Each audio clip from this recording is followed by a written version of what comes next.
कुरुंदवाड शहर पोलीस ठाण्याची अत्याधुनिक नवीन इमारत पूर्णत्वास आली असून ही इमारत आता उद्घाटनाच्या प्रतीक्षेत आहे। नूतन पोलीस अधीक्षक योगेश कुमार गुप्ता यांनी काल शनिवारी इमारतीची पाहणी केल्याने या महिनाअखेरीस उद्घाटन होण्याची शक्यता आहे।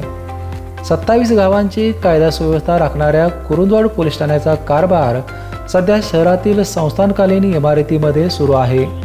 कामाचा व्याप वाढत असल्याने ही जागा अपुरी पडत असल्याने नव्या इमारतीची आवश्यकता होती।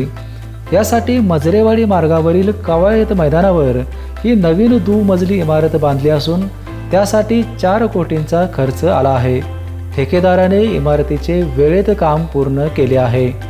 इमारतीमधील सर्व विभाग अत्याधुनिक सुविधेने परिपूर्ण आहेत। इमारतीवर सौर पॅनल बसवल्याने पोलीस ठाण्याचा संपूर्ण कारभार सौर ऊर्जेवर चालणार आहे।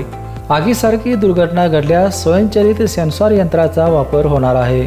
सर्व सोयीयुक्त असणारे हे जिल्ह्यातील एकमेव पोलीस स्टेशन असणार आहे।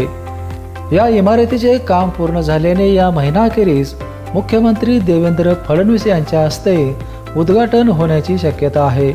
या पार्श्वभूमीवर पोलीस अधीक्षक योगेश कुमार गुप्ता यांनी इमारतीची पाहणी करून येत्या 8 दिवसात उर्वरित कामे पूर्ण करण्याच्या सूचना सहाय्यक पोलीस निरीक्षक रविराज फडणीस यांना दिल्या आहेत। रिपेनसाठी कुरुंदवाडहून उमेश माळगे।